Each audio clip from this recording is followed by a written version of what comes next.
નમસ્કાર દર્શક મિત્રો, હું અજય સોલંકી સોશિયલ અપડેટ ન્યૂઝમાં હાર્દિક સ્વાગત કરું છું. મિત્રો, રાજકોટ શહેરની અંદર વાલ્મીકી સમાજની મધ્યસ્થ પ્રમુખની ચૂંટણી જ્યારે થઈ રહી છે ત્યારે મુકેશભાઈના સમર્થનમાં શ્રીભાઈ પ્રવીણભાઈ સોઢા અને મુન્નાભાઈ વાઘેલા જે મુકેશભાઈ પરમારના સમર્થનમાં આવી ચૂક્યા છે. તો આપણે મુકેશભાઈ સાથે વાતચીત કરીએ.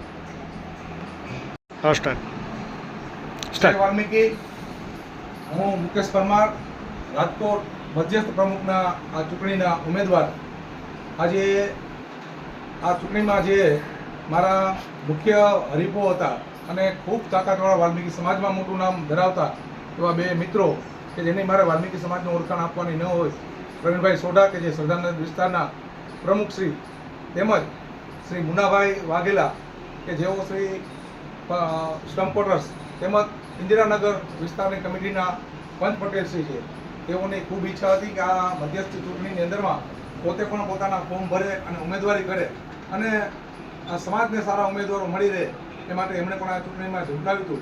પરંતુ આજે સ્વ કરશનભાઈ વાઘેલાના નિવાસસ્થાને આ મારા આગેવાનોના બાકીના નામ હું પછી બોલીશ, એમની ઉપસ્થિતિમાં આ બંને ઉમેદવારોએ પોતાના ઉમેદવારી ફોર્મ પાછા ખેંચીને આજે મને અને અમારે જે બધા આગેવાનો છે એની અંદરમાં વિશ્વાસ વ્યક્ત કરીને જે ટેકો જાહેર કરેલો છે તે બદલ હું પ્રવીણભાઈ સોઢાનો તેમજ મુન્નાભાઈ વાઘેલાનો ખૂબ ખૂબ આભાર માનું છું. સાથોસાથ આ સમાધાન કરવા માટે ભુજથી વાલ્મીકી સમાજના અગ્રણી એવા શ્રી ભરતભાઈ વાઘેલા પધારેલ છે, જેમના નિવાસસ્થાને આ મિટિંગ થયેલી છે. એવા કિરીટભાઈ વાઘેલા, જતીનભાઈ વાઘેલા, મારા સાથી મિત્રો અજયભાઈ વાઘેલા, દિનેશભાઈ ગોહેલ, ક્રાંતિકારી સંત શ્રી અનિલ બાપુ, એવા જ સરદારનગર વિસ્તારના શ્રી અશોક બાપુ વેડિયા, મનસુખભાઈ ઝાલા, દીપકભાઈ વાઘેલા, ગિરધરભાઈ વાઘેલા,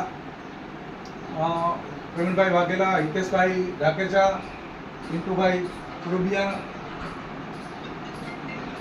રામભાઈ પરમાર, કપિલભાઈ વાઘેલા, તેમજ આ સમાધાન થાય એ માટે આ વિસ્તારના સતત પ્રયત્નશીલ અને મારા વડીલ મુરબ્બી તોપખાનાના પ્રમુખ શ્રી તુલસીભાઈ વાઘેલા, આ સમગ્ર ટીમની એક ખૂબ જ મહેનત રહી છે.